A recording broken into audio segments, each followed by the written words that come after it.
నమస్కారం. మీ కదంబ మాలిక ఛానల్‌కి స్వాగతం. దయచేసి మా ఛానల్‌ని సబ్స్క్రైబ్ చేసుకొని, లైక్ చేసి, షేర్ చేయండి. కింద ఉన్న డిస్క్రిప్షన్‌లో మా ఇతర వీడియో లింకులు కూడా ఇచ్చున్నాము. మీరు వాటిని కూడా ఒకసారి చూసి, మీకు నచ్చితే కనుక మీ గ్రూప్స్‌లో ఫార్వర్డ్ చేసి మాకు సపోర్ట్ అందించండి. చాలామంది చూస్తున్నారు కానీ సబ్స్క్రైబ్ చేసుకోవట్లేదండి. దయచేసి సబ్స్క్రైబ్ చేసుకొని మాకు సపోర్ట్ అందించండి. Thank you. ఈ రోజు నుంచి మనం కొత్త కథ స్టార్ట్ చేసుకుంటున్నాం. దాని పేరు మనస్సే బంధము. ఇక కథలోకి. ఎన్సీసీ అకాడమీలో స్టూడెంట్స్ అందరూ రన్నింగ్ చేస్తున్నారు. అక్కడ వాతావరణం చాలా చలిగా ఉంది. వాళ్ళ హెడ్ వెనకాతలే పరిగెడుతున్నారు వాళ్ళందరూ. 8 మంది అమ్మాయిలు, 8 మంది అబ్బాయిలు. ఒక 2 అవర్స్ వాళ్ళ ఎక్సర్సైజ్ అనంతరం బయటకు వచ్చారు. ఆర్మీలో చేరాలని వాళ్ళందరి ఆకాంక్ష. అందరూ పార్కులో అలసి కూర్చొని కాఫీ తాగుతూ మాట్లాడుకుంటున్నారు. అప్పటికే టైం 6:15 అయింది. రేపు జరగబోయే ఎన్నికలకు వీళ్ళని వాలంటీర్స్గా వేశారు. ఒరేయ్ రవి, మన ఈ ట్రైనింగ్ అయిపోయినాక అసలు మేజర్ ట్రైనింగ్ మొదలవుతుందిట అంది కవిత. అవును సార్, నాకు కూడా చెప్పారు. మనలో 2 అమ్మాయిలు, 2 అబ్బాయిలుగా టీమ్స్ని ఏర్పాటు చేసి 2 మేజర్ కమాండర్స్ దగ్గరకి పంపిస్తారంట. ఆయన దగ్గర కూడా శిష్యరికం చేశాక ఆ మేజర్ గారి చేత సంతకం పెట్టించుకొని వస్తే మనకి సర్టిఫికేట్ వస్తుందట అంది నిహారిక. మనకి ఎలాంటి వాడి దగ్గర పడుతుందో అంది సోని. హారిక, నీకో విషయం, నువ్వు అసలే అల్లరి పిల్లవి. నీకు నచ్చకపోతే మొహం మీదే చెప్పేస్తావు కూడా. కొంచెం సర్టిఫికేట్ వచ్చే వరకు జాగ్రత్తగా ఉండు తల్లి అన్నాడు అమర్. నేనెవరి జోలికి ఊరికే వెళ్ళను. నా జోలికి ఎవరైనా వస్తే మాత్రం ఊరుకోను అంది. సరేలేవే, అవసరం మనదైనప్పుడు కొంచెం మన పని అయ్యేంత వరకు జాగ్రత్తగా ఉండడం మంచిది అంది నందిత. సరే, మీ అందరి మాటతో నేను కూడా ఏకీభవిస్తాను అంది హారిక. అందరూ నవ్వి థ్యాంక్స్ తల్లి అన్నారు కోరస్గా. హారిక బుంగమూతి పెట్టి, అయితే టీంలో నేనే అల్లరిదాన్నమాట. అదేనా మీ అందరి అభిప్రాయం అంది. అయితే నేను హర్ట్ అంది బుంగమూతి పెట్టి. శంకర్ హారిక భుజం చుట్టూ చేయి వేసి, నువ్వు మన టీంకే సందడి. నీ హడావిడి లేకపోతే ఆవకాయ లేని ఆంధ్ర భోజనంలా ఉంటుంది మన టీం.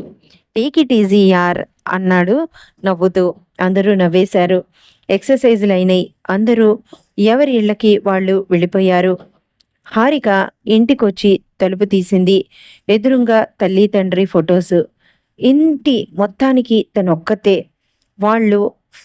వాళ్ళ ఫోటోల దగ్గర నుంచొని సెల్యూట్ చేసింది. డాడీ, అమ్మా, చూడండి, నేను అల్లరిదాన్నంట. మా టీమ్మేట్స్ అంటున్నారు. నేను నిజంగా అల్లరిదాన్నా? మీకు తెలుసుగా నేను ఎలాంటి దాన్నో, ఎందుకు ఇంత అల్లరిగా మారిపోయాను అని ఏడ్చేసింది. ఈ లోపల వెనకాల నుంచి హారిక భుజం మీద చేయి పడింది. వెనక్కి తిరిగింది. ఎదురుగా శంకర్. ఏయ్, ఏంటిది అన్నాడు. ఏడ్చేసింది. దగ్గరికి తీసుకొని, నా ఫ్రెండ్ చాలా బ్రేవ్ అనుకున్నాను, కానీ ఇంత పిరికిదా ఇంట్లోకొచ్చి ఒంటరిగా ఏడవడానికి అన్నాడు. నాకు అప్పుడప్పుడు భయం వేస్తుంది శంకర్ అంది. నేనుండగానా? నువ్వు ఒంటరిదానివా? ఎలా అవుతావు అన్నాడు. నవ్వేసింది. లే, అమ్మ పిలుస్తోంది, టిఫిన్కి రా అన్నాడు. వద్దు శంకర్, రోజు ఇది బాగుండదు అంది. నేను బ్రెడ్ తింటాలే అంది. అదంతా నాకు తెలియదు. నేను చెప్పాను, అమ్మ సంగతి నీకు తెలుసు కదా, తర్వాత నీ ఇష్టం అన్నాడు. హారిక శంకర్ చేయి పట్టుకొని, మీరు లేకపోతే నేనేమై ఉండేదాన్ని అంది. ఇప్పుడు మీరిద్దరూ టిఫిన్కి రాకపోతే మాత్రం ఇద్దరికి తన్నులు పడతాయి అంది వెనకాల నుంచి కాంతం. ఇద్దరు అటువైపు చూసి నవ్వారు. అమ్మో, వచ్చేస్తామా ఆంటీ, జస్ట్ 10 minutes అంది హారిక. శంకర్ కూడా, అమ్మా, నేను స్నానం చేసి వస్తా అని పక్కింటికి పరిగెత్తుకుంటూ వెళ్ళిపోయాడు. కాంతం నవ్వుకుంటూ పక్కింట్లోకి వెళ్ళింది. ఆర్మీలో పనిచేస్తూ బాంబేలో జరిగిన బాంబు దాడిలో చనిపోయిన సోమశేఖర్ గారి కూతురు నిహారిక. తల్లి తండ్రి ఒకేసారి చనిపోవడంతో ఒంటరిదైపోయింది. తల్లి తండ్రిది ప్రేమ వివాహం కావడంతో బంధువులు ఎవ్వరూ చేరతీయలేదు. సోమశేఖర్తో కలిసి పక్కనే ఇళ్లు కట్టుకున్న సాంబమూర్తి గారు, ఆయన భార్య కాంతం మాత్రం హారికను తమ బిడ్డలానే చూస్తున్నారు. అప్పట్నుంచి ఆమెకి చేదోడు వాదోడుగా అండగా కూడా ఉన్నారు. వాళ్ళ ఇంటికి ఎన్నిసార్లు రమ్మన్నా సరే తండ్రి కట్టించిన ఇంట్లోనే ఉంటానని వాళ్ళ సాయం అందుకుంది, కానీ వాళ్ళ ఇంటికి మాత్రం వెళ్ళలేదు హారిక. వాళ్ళ పిల్లలే శంకర్, శ్రావ్య. హారిక బెస్ట్ ఫ్రెండ్స్ వాళ్ళు. వాళ్ళ మధ్య దాపరికాలు లేవు. ఒక్క విషయం తప్ప. శంకర్‌కి తన హైట్‌కి తగ్గ హారికంటే చాలా చాలా ఇష్టం, ప్రేమ. అతని తల్లిదండ్రులకి ఎప్పటికైనా హారికను తమ కోడలుగా చేసుకోవాలని మనసులో ఉంది. కానీ శంకర్ తమ ఫ్రెండ్‌షిప్‌కి అంతరాయం రాకుండా ఎప్పుడూ ఆ టాపిక్ ఎత్తొద్దని, హారిక మనసులో ఏముందో తెలియకుండా పొరపాటున కూడా ఆ మాట మాట్లాడొద్దని, అలా మాట్లాడితే తను ఇంటికి రానని తల్లి తండ్రిని కట్టిపడేశాడు. హారిక తండ్రికి వచ్చే పెన్షన్‌తో లైఫ్‌లో డబ్బుకసలు లోటు లేదు హారికకి. పెళ్ళయ్యేంత వరకు పెన్షన్ వస్తుంది. హారిక తల్లి తండ్రి దాచిపెట్టిన కొంత డబ్బు ఉంది. కట్టించిన ఇల్లు ఉంది. హారిక తల్లి తండ్రి పోయేటప్పటికే 17 ఏళ్ళు. ఇప్పుడు హారికకి 22 ఏళ్ళొచ్చాయి. హారిక హడావిడిగా రెడీ టిఫిన్‌కి వచ్చింది. శంకర్, శ్రావ్య కూడా వచ్చారు. ఆంటీ, ఇవాళేంటి టిఫిన్ అంది. దోసమ్మా అంది కాంతం. ఇంకా నయం, ఉప్మాతో చంపుతామని అనుకున్నాను అన్నారు మూర్తిగారు. అందరూ నవ్వేశారు. ఒరేయ్, మీ అమ్మ చేసే ఉప్మా పాకిస్తాన్ ఖైదీలకు పెడితే వాళ్ళు దాచిపెట్టిన రహస్యాలన్నీ చెప్పేస్తారు అన్నారు మూర్తిగారు నవ్వుతూ. అందరూ నవ్వారు. కాంతం అంది, అవును, మీకు అలాగే ఉంటుంది. 30 ఏళ్ల నుంచి తింటూ ఇలానేనా అనేది అంది. అది మీ మీద ప్రేమలే ఆంటీ అంది హారిక. ఆ, ప్రేమ దోమ, మీ అంకుల్ ప్రేమే నమ్మేది అంది. దొంగ ప్రేమ అంతా అంది కాంతం మూర్తిగారిని చూసి. చి పాపం, ఎందుకంటే అలా అలా అనకండి అంది. అలా చెప్పమ్మా అన్నారు మూర్తిగారు. ఆవిడ కూడా నవ్వి వెళ్ళిపోయింది. మీ ట్రైనింగ్ ఎక్కడి వరకు వచ్చింది అన్నారు మూర్తిగారు. అయిపోవచ్చింది డాడీ, ఇంకో 10 డేస్ తర్వాత మేజర్స్ దగ్గరికి వెళ్ళి ఇంకో ట్రైనింగ్లో పాల్గొనాలి అన్నాడు శంకర్. మా ఇద్దరిది ఒకటే టీం అయితే బాగుండు, లేకపోతే ఇద్దరం చెరో చోటా పడతాం అంది హారిక. అవును అన్నాడు శంకర్ కూడా. నీ ఫ్రెండ్‌ని వదలాలంటే అంత దిగులా? రేపు పెళ్ళైతే ఎలాగా హారిక అంది కాంతం కావాలనే. శంకర్, మూర్తిగారు ఒకళ్ళ మొహం ఒకళ్ళు చూసుకున్నారు. నాకేం భయం లేదా ఆంటీ, మా ఫ్రెండ్షిప్ని అర్థం చేసుకునేవాడిని నేను చేసుకుంటాను. రేపు శంకర్కి పెళ్ళి అయినా నేనేం వదలను. నన్ను, మా ఆయన్ని కూడా మీరే భరించాలి అంది హారిక నవ్వుతూ. శంకర్ నవ్వాడు. తల్లి తండ్రి ఇద్దరు శంకర్ని చూశారు. శంకర్ ముఖంలో ఎలాంటి మార్పు లేదు. ఏం శంకర్, చెప్పు, భరిస్తావా లేదా అంది హారిక డిమాండింగ్గా. శంకర్ నవ్వి తప్పకుండా భరిస్తాను అన్నాడు. హారిక టిఫిన్ అయిపోయి, ఆంటీ, నేను కాలేజీకి వెళ్ళాలి, వస్తాను, బాయ్ శంకర్, బాయ్ శ్రావ్య, బాయ్ అని అక్కడ అందరికీ చెప్పి బయటికి పరిగెత్తింది హారిక. హారిక వెళ్ళాక శంకర్ తల్లి తండ్రిని చూసి, తెలిసిందిగా హారిక అభిప్రాయం, ఇంకెప్పుడు మా స్నేహానికి అడ్డు వచ్చే మాటలు మాట్లాడొద్దు ప్లీజ్ అన్నాడు. మూర్తిగారు అలాగే లేరా అన్నారు. కాంతం మాత్రం నిరాశగా వంటింట్లోకి వెళ్ళిపోయింది. ఆవిడికి హారిక అంటే చాలా ఇష్టం. హారికని ఎట్లయినా తన కోడల్ని చేసుకోవాలని ఆవిడ మనసులో బలంగా ఉండేది. కానీ ఈ మాటతో ఆవిడ కూడా నిరుత్సాహపడిపోయింది. శంకర్, శ్రావ్య, హారిక షాపింగ్కి వెళ్లారు. ఒకరోజు రకరకాల డ్రెస్సులు చూస్తున్నారు. హారిక ఫ్రాక్ మోడల్ డ్రెస్సులు చూస్తోంది. బాగుందా అంది. 2 చేతుల్లో 2 పట్టుకొని గ్రీన్ ఒకటి, బ్లూ ఒకటి తీసుకొచ్చి. అయితే ఈ రెండిట్లో ఏది బాగుంది అని అంది. గ్రీన్ తీసుకుంటే నాకు ఈ కలర్ చాలా ఇష్టం, కానీ ఇది కూడా బాగుంది అంది హారిక ఇంకో బ్లూ డ్రెస్ చూపించి. పోనీ 2 తీసుకో అంది శ్రావ్య. అబ్బబ్బా, అలా కాదు, ఏదో ఒకటి చెప్పవే అని అక్కడ ఇంకో కలర్ డ్రెస్ ఉంటే అది కూడా తీసుకొని పట్టుకుంది హారిక. శ్రావ్య కూడా 3 డ్రెస్సులు సెలెక్ట్ చేసుకొని ఈ మూడిట్లో ఏది ఏది అనుకుంటూ ఇద్దరు చాలాసేపు తర్జన భర్జన పడి చివరికి అందరూ కలిపి డ్రెస్సులు కొనుక్కున్నారు. శంకర్కి కూడా షర్ట్స్ కొన్నది హారిక. ఇప్పుడెందుకు హారిక ఈ షర్ట్స్ అన్నాడు. నోరుమై, ఎలా ఉన్నాయో చూడు నీ షర్ట్స్, రేపు బయట ఇంటర్వ్యూలకు కూడా హాజరవ్వాలి, రకరకాలుగా ఇంటర్వ్యూలు వస్తున్నాయి నీకు, తీసుకొని 2-3 ఉంచుకో అని అంది. ఇవెలా ఉన్నాయి చెప్పు, ఎలా ఉన్నాయి చెప్పు అని ఇంకో 2-3 రకాలు చూపించింది.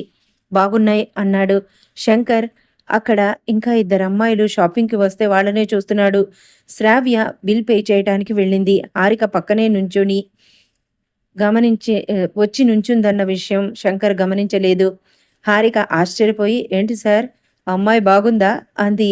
శంకర్ ఉలిక్కిపడ్డాడు. ఏయ్, నేనేం అలా అని చూడట్లేదే, ఊరికే చూశాను అన్నాడు సిగ్గుపడుతూ. కోతలు కొయ్యకు అంది. శంకర్ నవ్వి, నచ్చితే పెళ్లి చేస్తావా అన్నాడు. నిజంగానే చేస్తా అంది. ఛీ, నోర్మయ్ దా అన్నాడు హారిక చేయి పట్టుకొని ముందుకు తీసుకెళ్తూ. శంకర్, నీకెలాంటి అమ్మాయి కావాలి చెప్పు అంది హారిక. తర్వాత చెప్తా, వెతుకుతా నన్నావుగా, వెతుకుదుగాన్లే అన్నాడు. నవ్వింది. శంకర్, నేను మాట అడగనా అంది. అడుగు అన్నాడు. మనిద్దరం ఇంత క్లోజ్గా మూవ్ అవుతాం కదా, రేపు మనకొచ్చే పార్ట్నర్స్ మనల్ని అర్థం చేసుకుంటారా అంది. శంకర్ నవ్వి హారిక భుజం చుట్టూ చేయి వేసి, ఎందుకు చేసుకోరు, తప్పకుండా చేసుకుంటారు అన్నాడు. ఒకవేళ అలా చేసుకోకపోతే, అలా కాకపోతే అని నాకు అప్పుడప్పుడు భయం వేస్తుంది తెలుసా అంది. శంకర్, నేను మాట చెప్పనా అంది. చెప్పు. నీతో స్నేహం కావాలా, పెళ్లి కావాలా అని అడిగితే నాకు నీతో స్నేహమే కావాలనంట. మనిద్దరినీ విడదీసే పెళ్లి నాకొద్దు అంది కళ్ళల్లో నీళ్లతో. శంకర్కి కూడా కళ్ళల్లో నీళ్ళొచ్చాయి. పిచ్చి పిల్ల, అలా ఎందుకు అనుకుంటావు? అలాంటిది ఏమీ ఉండదు, అలాంటివి ఏమీ జరగవు కూడా, అన్నీ మంచే జరుగుతాయి. దా, నీకో ప్రామిస్ చేస్తున్నాను, నిన్ను వదలాలి అని రోజు వస్తే శంకర్ ప్రాణం ఉండదు తెలుసా అన్నాడు. థ్యాంక్ యూ శంకర్ అని అతన్ని హక్ చేసుకుంది చిన్నగా. శంకర్ దా అని వెనక్కి తిరిగారు. శ్రావ్య నుంచోనుంది. బాబు, అపూర్వ స్నేహమయులారా రండి, మీ భావగర్భ సంభాషణలు అయితే వెళ్దామా అంది. ఇద్దరు నవ్వి రావే రాక్షసి అని ఒట్టికే వేశాడు శంకర్. ముగ్గురు కలిసి బయలుదేరారు. శంకర్కి గవర్నమెంట్ జాబుకి వచ్చింది. తను మిలిటరీ ట్రైనింగ్కి వెళ్ళటానికి కుదరదు. హారిక మాత్రం రెడీ అయింది. ఆ రోజు నలుగురు హారికని ట్రైన్ ఎక్కించడానికి వచ్చారు. శంకర్ని చూసి, నాకు చాలా దిగులుగా ఉంది నిన్ను వదిలి వెళ్ళాలంటే అంది. దిగులెందుకు హారిక, ఒక్క 6 మంత్సే కదా, నేను మధ్యలో వచ్చి చూస్తాలే నిన్ను అని అన్నాడు. నువ్వు వచ్చేటప్పటికి మంచి అబ్బాయిని వెతికి పెడతా పోని, రాగానే ముడుములు వేయించేస్తాను అన్నాడు. ఆ, ముందర నా పెళ్లి కాదు, నీ ఉద్యోగం, నీ పెళ్ళి, ఆ తర్వాతే నాది అంది. ఆంటీ, నేను వచ్చేసరికి శంకర్కి మంచి పెళ్ళాన్ని వెతికి ఉంచండి అంది. నువ్వు చూడకుండానే అన్నారు మూర్తిగారు. నేను వాట్సాప్లో చూస్తానులేండి అంకుల్ అంది. అందరూ నవ్వారు. ఈ లోపల ట్రైన్ సిగ్నల్ ఇచ్చారు.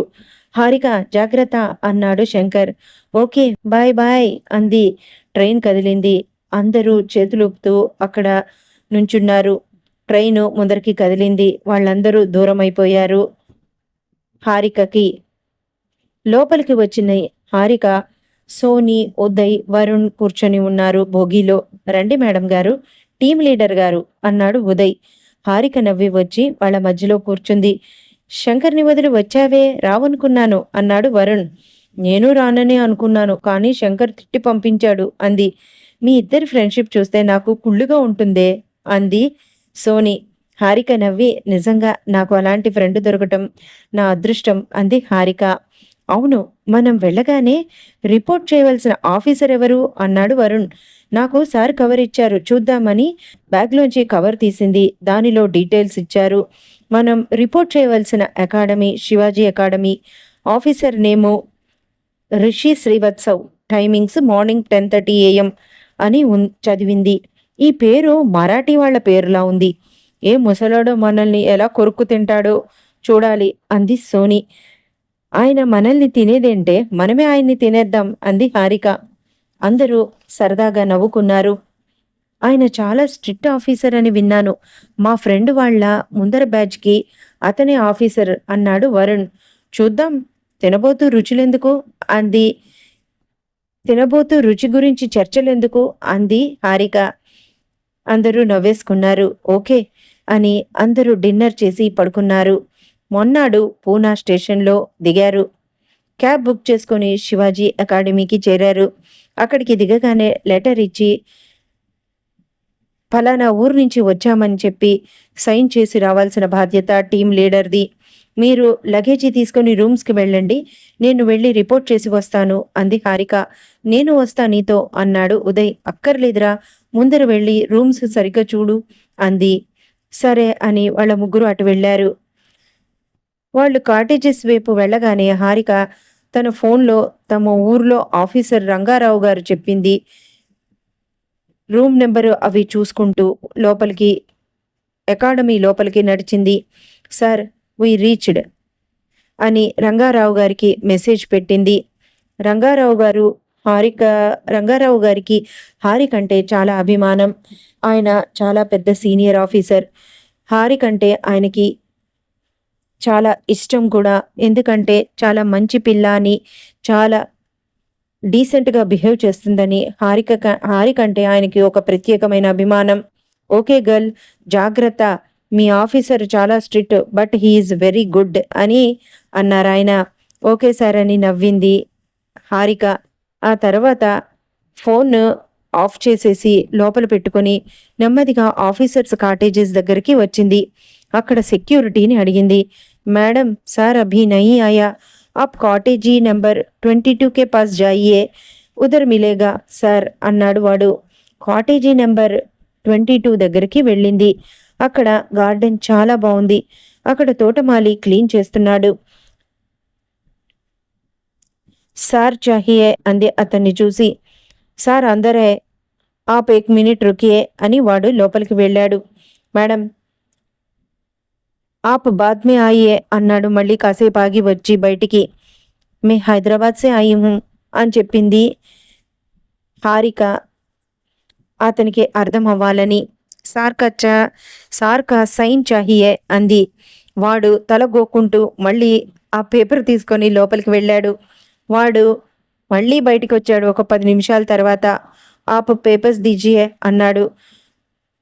ఆమె ఇంకా లోపల ఉన్న పేపర్లన్నీ కూడా ఇచ్చింది. లోపలికి వెళ్ళి సైన్ చేయించి తీసుకొచ్చాడు. హారిక అసహనంగా అటు ఇటు తిరుగుతూ వచ్చిన స్టూడెంట్స్ను పలకరించడానికైనా బయటికి రాలేదు. ఆయన స్ట్రిక్ట్ ఆఫీసరు అని అనుకుంది మనసులో. తన రూమ్కి వచ్చింది పేపర్స్ తీసుకొని. మిగతా ముగ్గురు జరిగింది విన్నారు. ఇదండి ఇప్పటి వరకు జరిగింది.